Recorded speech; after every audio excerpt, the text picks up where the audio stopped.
Welcome back to Reading with Jasmine. Today we are reading Chapter 11 of Kara's book Down Under. Chapter 11 A Change in Plans.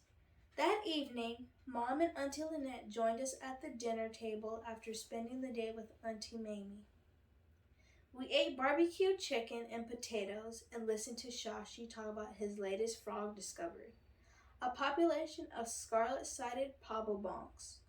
He even had a recording of their loud bonk bonk frog calls on their song meter. It's hard to hear with all the other sounds and bird calls, but if you listen, he held his ear for a moment and we heard a faint bonk bonk. I'll be able to edit out the rest of the noise on my computer, he added. Can you show us how to do that too? I asked. Interested in frogs, are you? Evie said, sitting across the table from Alexis and me. Actually, birds, Alexis said, her mouth full. One bird in particular. We exchanged a look, but kept our Paradise Parrot research secret for now. Evie lit up. Birds? Really? Well, let me know if you ever want to go out in the field with me. I'm watching a family of 20 frog mouths with 2 little fledglings. I think they're about to leave their nest any day now. I love tiny frog mouths, Alexis exclaimed. Then you'll love watching these, Evie said with a smile. She turned to me. How much longer are you with us, Kara? Only until Friday, I said, my excitement fizzling. Drat, she said. Tomorrow I leave for university for a few days, so you'll be gone when I return. But I can take you out when I get back next weekend, she said to Alexis. And the rest of my good mood officially left my body. Soon, too soon, I'd be on a plane, heading back to Michigan. I'd be buying school supplies instead of changing field batteries, searching for my locker instead of an extinct bird. Actually, Mom broke in, there's been a change in our travel plans. Her face was serious. Mamie has had a heart condition and it's a bit more complicated than we thought.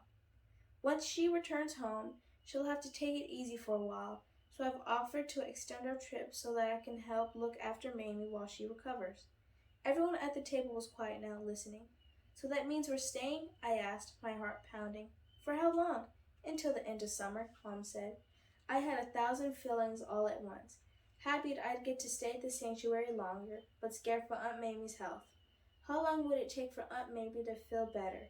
When would she come home from the hospital? And who would run the vet clinic? I looked at Mom, not sure what to say. I'm glad we're staying. Mom gave me a hug. I wish it could be for a different reason too. When Alexis and I went to the clinic the next morning, we found Mrs. Curry at the desk with a pile of paperwork. Alexis, do you mind taking the food for the echidnas? Her mother pointed to a tray on the table. Then you can let Booma and Daisy have some playtime in here while you clean their boxes. Daisy was the other young wombat who lived in a joey nursery with Boomer. Alexis nodded and picked up the tray, which had holes in the lid that were sized just right for an echidna's pointing muzzle to slurp through. She went out to put in Mom's pen where the echidnas lived. Mrs. Curry asked me to try feeding Bean. He has been eating well this morning. I needed to peek in on some stubborn old Dodger. We haven't fed him in days, but he still won't leave. He's going to the end in the back in the clinic if he's not careful. She got up and headed toward the door. After Bean has had his meal, let's try him again with Mom again. Okay? Sure, I said, lifting Bean out of his basket, but even when I snuggled with him in the rocking chair, he was too distracted to eat. Don't worry, I told him. I won't let you fall out of the tree. I tried feeding him again, but the formula got all over his fur. I wiped it up and made a few more unsuccessful attempts before he finally settled in and took the bottle as I rocked him back and forth. Alexis came back, fetched Boomer and Daisy from the nursery, and set them on the door. Boomer immediately began running around acting silly, while Daisy tackled a stuffed animal. Alexis quickly cleaned their boxes and then came over to the rocking chair. Can I take a time? Well, I whispered, the thing is, he just started taking this bottle. Alexis squinted at me. I know how to feed a joey. I looked down at Bean, still sucking his bottle and staring at me. It's just that your mom said he hasn't been eating well, I explained. She crossed her arms. I've probably felt like 100 Frosty Joeys in my life.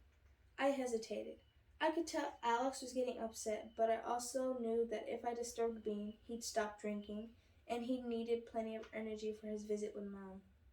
We're supposed to be friends, Kira, Alexis went on, officially losing patience with me. Bean doesn't belong to you. She stomped the tile floor, her face red, and Bean reared away from his bottle formula, spurting everywhere. Alex, stop! You're scaring him, I cried, but she only got madder.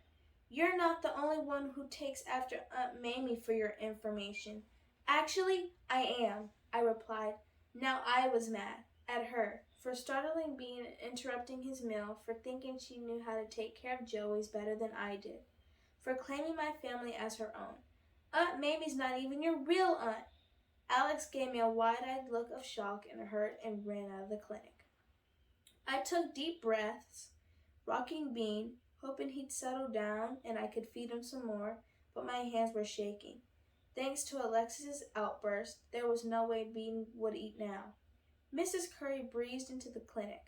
Let's get Bean out there with Mom and see if today's the day she'll take him as one of her own. She stopped. Everything okay?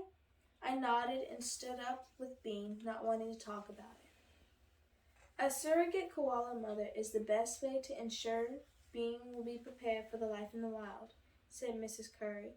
Outside, the cool air calmed me down a bit. When we got to the koala enclosure, Mrs. Curry placed Bean on the branch near Mom. Watch, she said, inching me back. Let's see if he'll go to her himself.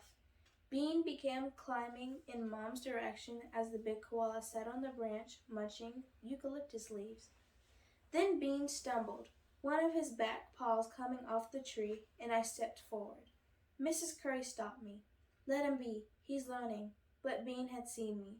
I tried tucking his teddy bear out of sight, but Bean cried, and I picked him up. Mrs. Curry frowned. Kira, he needs to bond with Mom. Otherwise, he'll end up back in the clinic and his release schedule will be delayed. But he cried, I said. Didn't you hear him? We can't let him cry like that. He's just a baby. Now he's happy. Look. I positioned myself so she would see the little Joey happily tucked in my arms.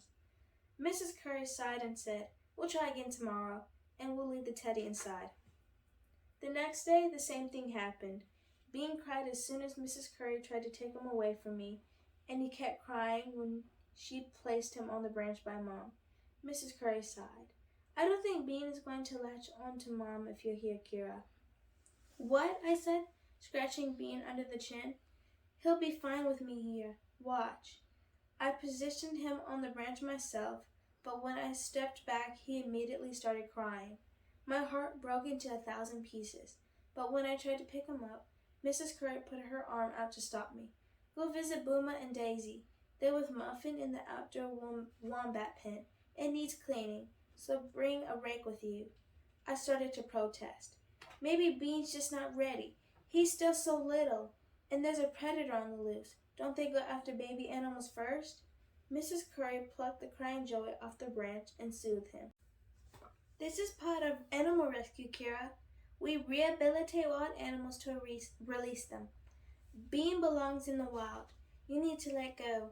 It's hard, but if you don't, it could cost Bean the freedom he deserves. She walked me to the gate.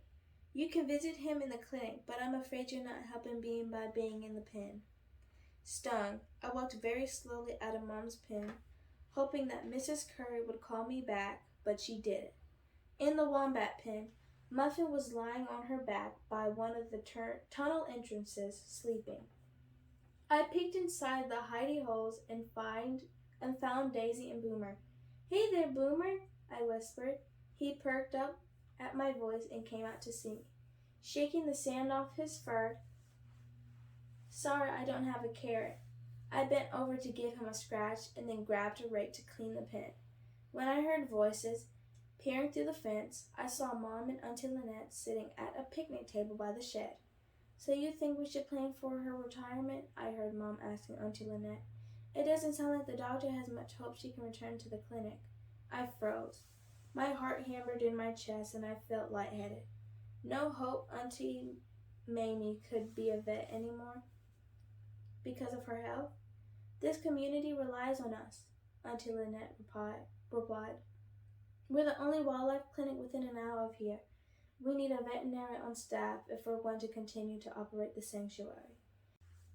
Maybe the doctor's underestimating how well Aunt Mamie will recover, Mom said.